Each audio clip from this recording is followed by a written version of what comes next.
I'll be going to the Munich Security Conference. I'll be with Special Envoy Keith Kellogg, and we're going to have a lot of discussions there about what does this peace proposal look like. I know that Putin has rejected the idea of a demilitarized zone, and that would be the first step of any negotiation process. So I was pleased to see that President Trump's going to put additional sanctions on Russia because Putin's not negotiating in good faith, and I don't know if he ever will.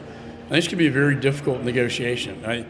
Zelensky and the Ukrainians have fought hard and have sustained a lot of misery in this conflict, and I think to ask them to give up these lines is going to be very difficult.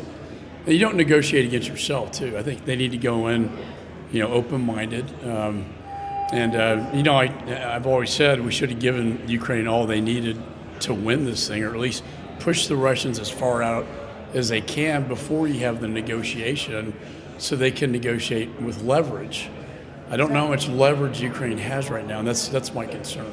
The biggest downfall is the Budapest Agreement, where Ukraine gave up all of its nuclear weapons with the assurance we would protect them, and then we didn't when Russia invaded. And there was no enforcement mechanism in that agreement. And I think whatever we do, has to have some assurance to Ukraine that this will be enforced by our allies in the United States. Otherwise, it's not worth the paper it's written on.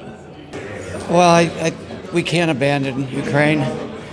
They're doing such important work for Ukrainians, but for the defense of the West as well. So what he has suggested so far, I disagree with. If he can deliver, that's wonderful, but I think it's, at the very least, incredibly naive, and worse than that, seems to be just working in President Putin's imperialist dreams. If America is to be respected around the world, we don't have to be the world's policeman, but we have to maintain our moral authority, such as it is, that we protect states and countries' individual sovereignty. And the current Russian leadership does not respect that. Donald Trump is in negotiations, and I'm just confident that he will be supporting, as he's indicated, the people of Ukraine. And so the negotiations, there'll be all kind of discussions, but the bottom line is that Donald Trump is supporting Ukraine. And then as a clear example, over and over again, he's encouraging our allies of NATO to increase their defense capabilities. All of that is to create peace through strength. And so the bottom line is that he will be supporting the people of Ukraine, and I have absolute faith also in Marco Rubio, our Secretary of State, and I have faith in our Vice President, J.D. Vance. I have faith in our UN Ambassador, Elise Stefanik.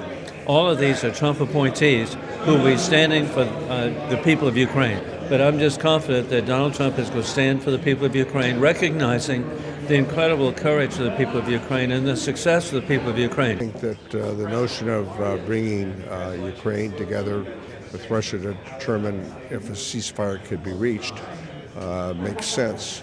But I think speaking in advance of that effort as to what the conditions should be for Ukraine makes no sense whatsoever. He's already dictating the terms in part, the Secretary of Defense, as to what the negotiation should be. That's not the way to negotiate. It's not fair to Ukraine. The fact of the matter is that we need to maintain our consistent support for Ukraine, to maintain their sovereignty and their democratic nation, along with our European allies, and not undercut our ability to negotiate a ceasefire that might lead to a peace treaty. But clearly, I don't understand the strategy or the logic in which this administration is pursuing that effort. I look forward to seeing the war end, and I think Donald Trump's the only one that can do it. And I think both sides are going to have to give up something. America's got over $200 billion invested, and even President Zelensky said that a large portion of that was stolen. So I think America has no appetite for any more war between Russia and Ukraine, and that they need to end that as soon as possible. I'm shocked. We should be standing by Ukraine. We should give Ukraine everything it needs. We do that, they win. If we're going to be with our friend and our ally, we should be standing with Ukraine not with Vladimir Putin and Russia.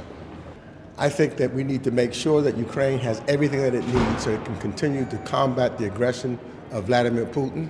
I think that we should continue to work with our NATO allies. We can hold off for now, Ukraine's admission to NATO. Let's win this war.